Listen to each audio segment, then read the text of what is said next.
What's going on, everyone? Welcome back to another episode of Landing on the Plains, all things Auburn football from someone who really lived it.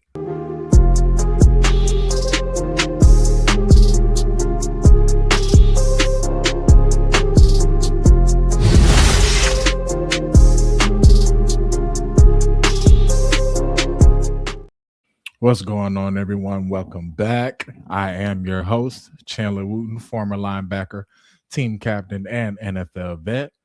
And today we got another good one for you.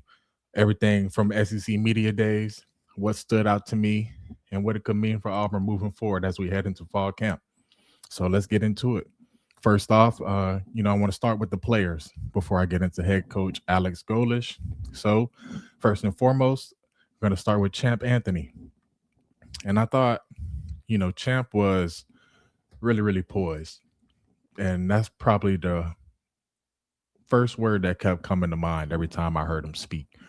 Like, this is a young man who is extremely, extremely poised. And, one of the things that stood out to me, right away, he was asked, what are kind of some of your personal goals, as you head into the season? And it wasn't, anything attached to accolades. It wasn't anything, attached to, national championship, anything like that, which of course I know he desires, but it was just simply to finish the season healthy. Like, I could feel the gratitude through the screen, like watching, him speak. And so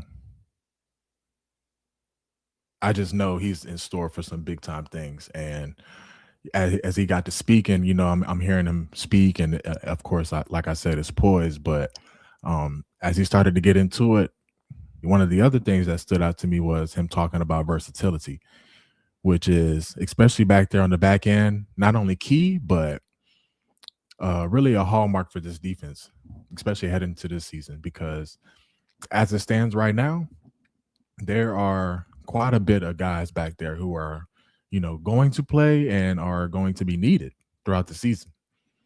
And so it's not going to be just, this is our starting five, our top 5-6 guys, and this is it. Like, that room back there is deep, and there are a lot of guys back there who can play multiple positions and can move around a little bit. And so he started talking about versatility and how, he's not just a safety, he's not just a corner, but it's going to be dependent upon week to week matchups. And so I thought that was very interesting, because we know this defense is going to be very multiple, right?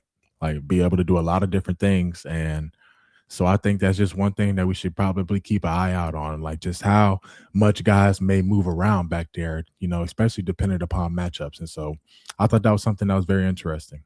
And I think probably the most important thing that I got from when he was speaking was he said one of the things I've been speaking on, for a very long time. Like, it's never been about talent. And so when he started saying that, like, my ears perked up and I was like, hold on, where you going with this? We talking the same language.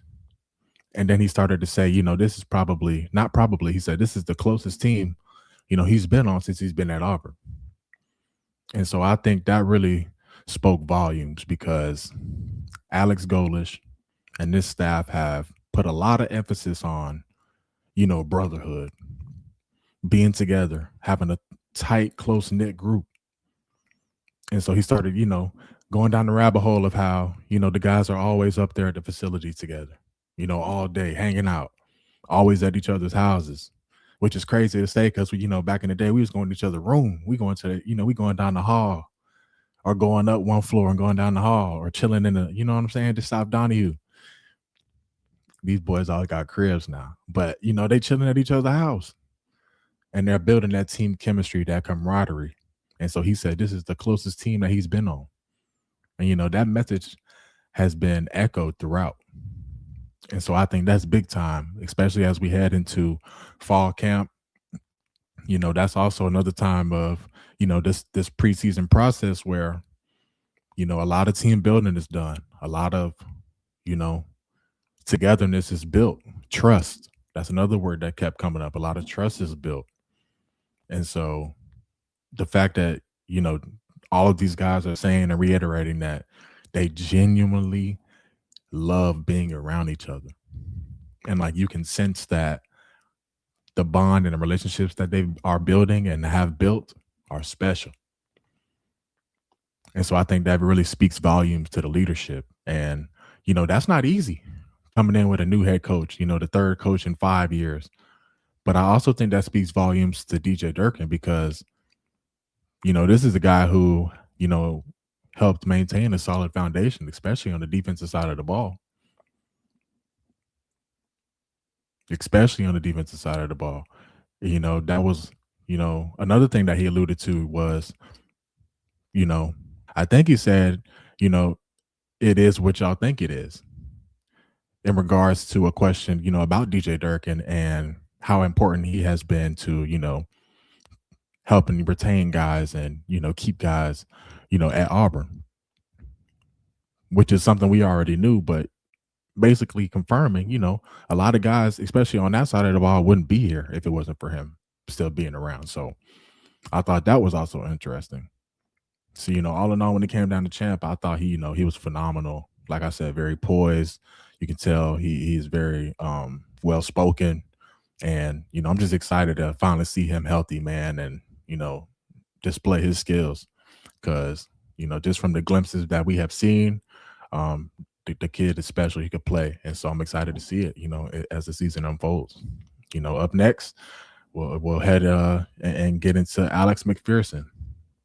And, this is one that really struck me because, I've been talking about it for a while and how excited I am about it. But him just confirming, and hearing it from himself, like I'm back pretty much, right? Like I'm back to where I was before the injury, before his medical situation.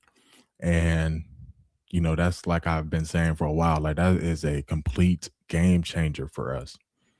And him just, saying like I'm, back to where I was before, even before this. And, I finally got my strength back and I'm all the way back. And like that's all I needed to hear. I'm good. I'm good. I don't need no more. And somebody asked him, what his range is and wherever they need me. Before we came down here to Tampa, I hit a 60-yarder. And so obviously not a game situation, but just to hear that, after, seeing him in the spring game and continuing progress throughout the summer, like that was big time for me. And, I'm excited for him just because he has been through, more than 99% of college players go through. Like that's not an easy situation. And so for him to be up there smiling, having his confidence back, like that was awesome to see. And he also too echoed, kind of what Champ was saying as well, as far as, this team just being much closer than any team he's been on. Like that's probably the biggest thing I keep getting from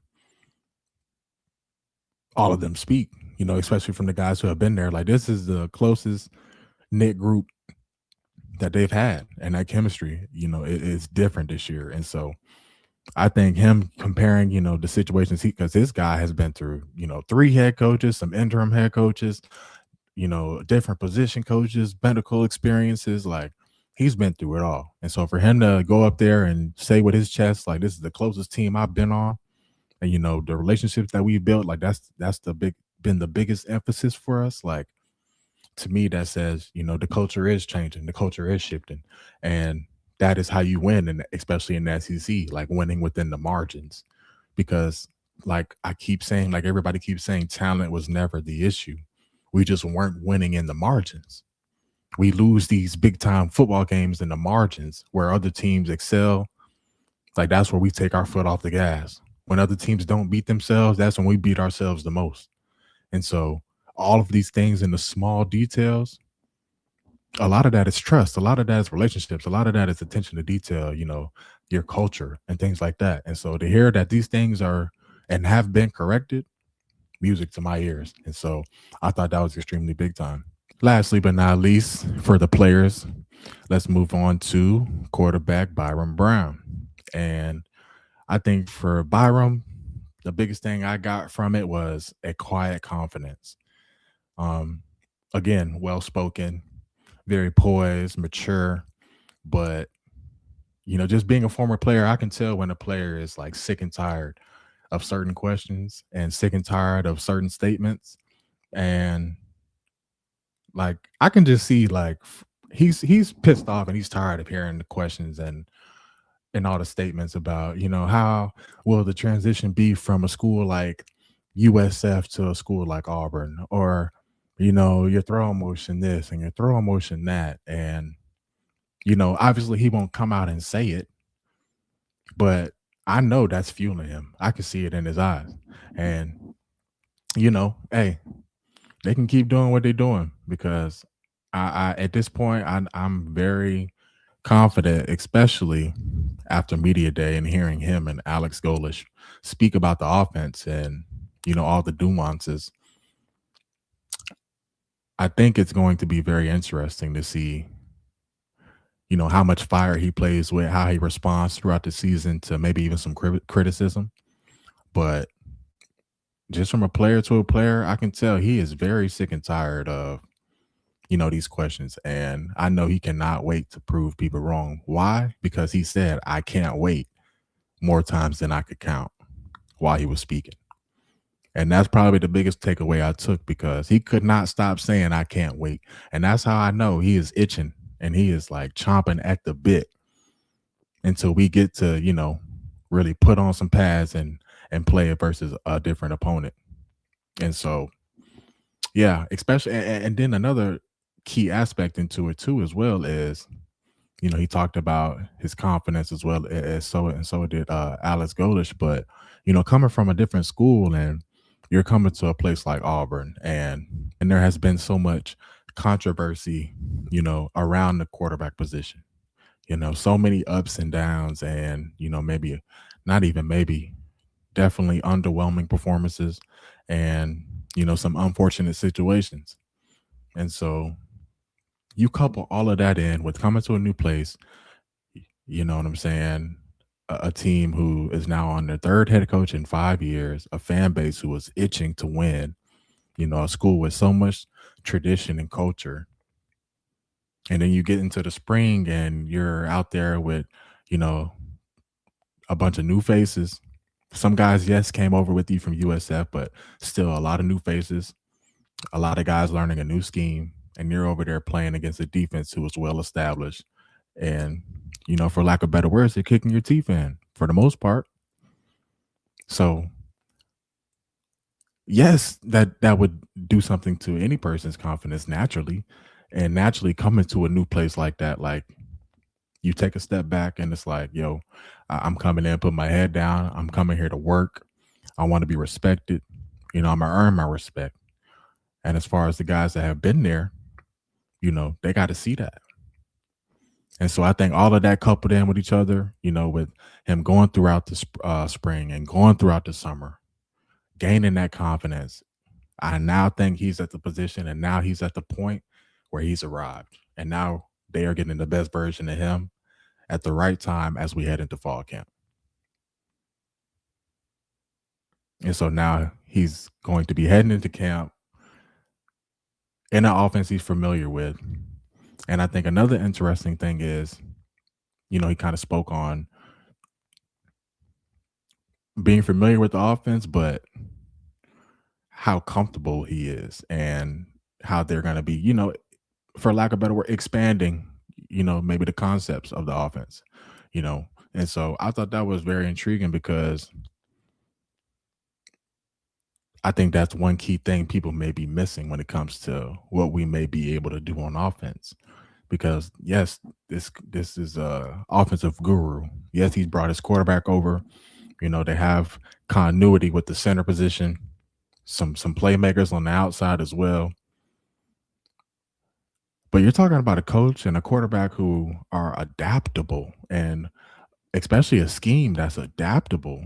And so when they started talking about, maybe different concepts and expanded concepts, it made me start thinking like, yeah, like we're going to see some stuff we haven't seen before. And so I think that's going to be very interesting. Like, especially, where we are and we may be the underdog in some of these games. Like I really think like coach is going to come out firing on all cylinders, and we're going to see a lot of things we haven't seen, a lot of nuances we haven't seen, some concepts we haven't seen. So I think things are going to be very, very interesting on the offensive side of the ball. Very interesting.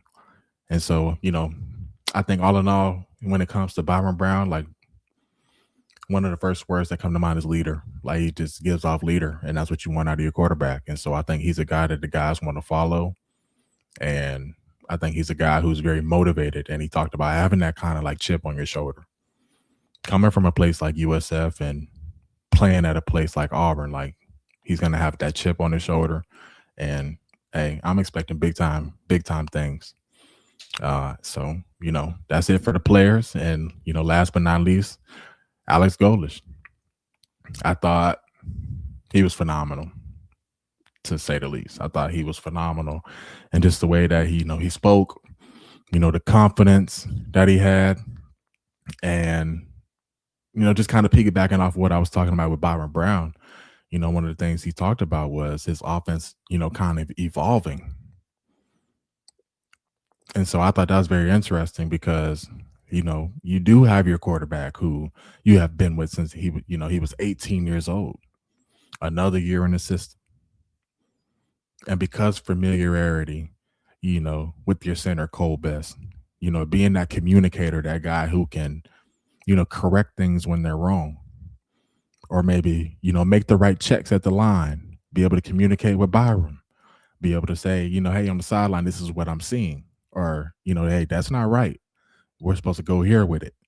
Like that's big time. And so I think that's allowed us to be able to progress, maybe a little faster than, a program normally would with a new head coach, a new offensive coordinator, quarterback, center, all of these different things.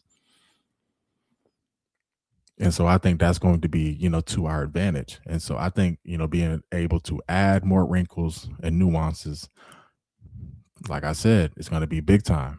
And so I think we're going to see things again schematically that we just haven't seen. And so another thing that stood out with Golish for me was, first and foremost, saying everybody's fully healthy. Like that's big time in itself. Like I definitely had to make note of that when I heard that, everybody's fully healthy. That's always what you want to hear as you head into fall camp. Like now staying healthy through camp is another thing. It's going to be 15, hot, grueling practices. It's not avoidable. This is something you have to go through. You have to go through. You have to go through those dog days in camp to build that callus, for the season, to really find out who you're going to lean on, who you're going to trust, who can you depend on, in those tough moments. And so we have to go through that. And so prayer is that everybody makes it out generally healthy. You'll have a little bit of time, 2 weeks or so after camp to kind of prepare for Baylor and get your feet back under you, but we got to go through that grind in camp. And so yeah, I think it's important and imperative that, not only do we get after it, but we stay healthy. But hearing him say, at least at this point in juncture, where we are, everybody's fully healthy. I think that was big time as well. And then I also liked, hearing him talk about, the 2027 recruiting class as well, and just how it's came together and how they were so far behind. They were a year behind, and they just made up so much ground in such a quick time period. And so that was huge. He was kind of asked, how big he sees the class being. And so, just with this answer, being the way it was, I don't really anticipate the class being too much bigger. He kind of said that they filled, all of their needs as far as this recruiting class goes. And so, first of all, like that's tremendous, especially to go out, be a year behind, and pretty much get the guys that you want in the spaces and the positions that you need. Like that's a win. That's a W off season for us. And now we have to go and show that everything that we do is going to translate on the field.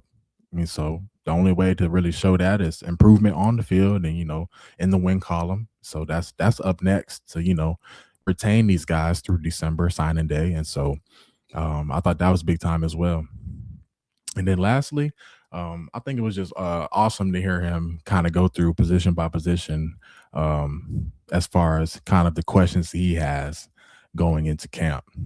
And he was asked for a position, but he kind of ended up going a little longer and kind of damn near going through every position. But he started with the offensive line and kind of talking about how that was the biggest question mark for him going into fall camp. And you know, struggled early in the spring, and rightfully so. Like a new unit, every guy knew, and you lose some draft picks, from up there from the previous season.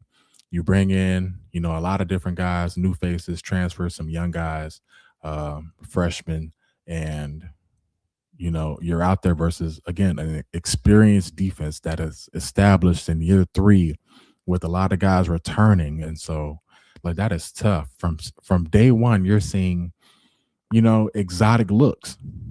And so that's tough. That's tough on the quarterback, that's tough on the line, that's tough on the entire offense. Like, Alex Gold said, he had days where he wanted to pull his hair out. And so like I know that was tough. That was tough. And so the offensive line has had to go through, that phase of building that confidence. And, he said he's very confident in that group. And as am I. It's not about, ability. It's just about can that group come together? He said they need to stay healthy. He wants to see, kind of how that depth shakes out up there. And, there's going to be, that starting five, but how does that depth shake out? Right. And so, there's still a guard spot up for grabs as far as, starting position goes. So I think that'll be interesting to watch as we get into camp. And then, after that, he started talking about the offensive line. After that, he moved on to the running backs. And, he's interested to see how the rotation shakes out. And, a key thing that I thought he mentioned was Jeremiah Cobb has completely changed his body. And so you're talking about a top three, back in the league, one of the best backs in the country who has completely transformed his body. And you're up there talking about you're finna run the piss out of the football. I got excited. Yes, I did. Yes, I did. I know he's about to ball. So, just to kind of see how it's going to shake out behind him is going to be, interesting as we get into camp. He moved on after, the running backs to, the receivers. And this is going to be a position group to watch very closely as we get into camp because it's going to be a lot of opportunity for some guys, especially some young guys.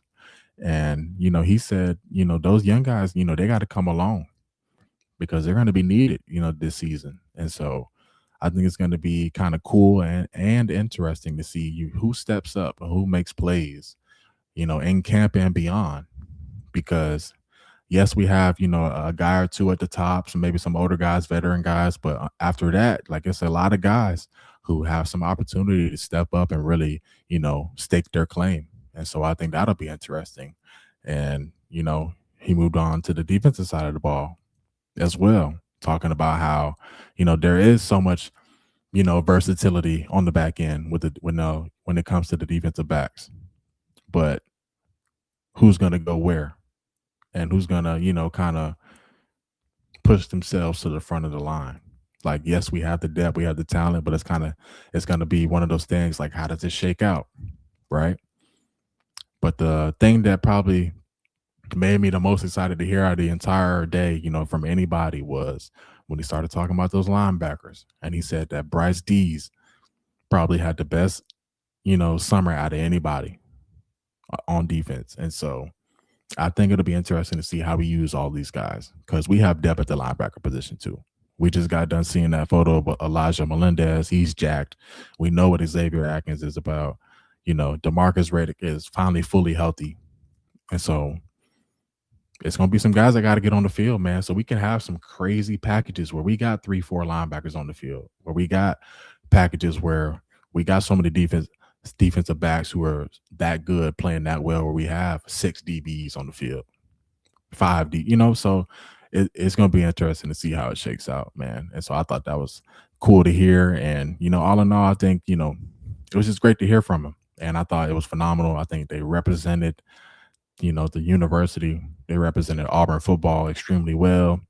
And, at this point, it's really not too much more to talk about. It's time to go ball. And so when you step back and look at everything in totality, I love where we are, and it's going to be exciting.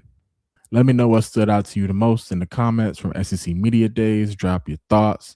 Make sure you like, share, and subscribe, and tune into the next one. And as always, War Eagle.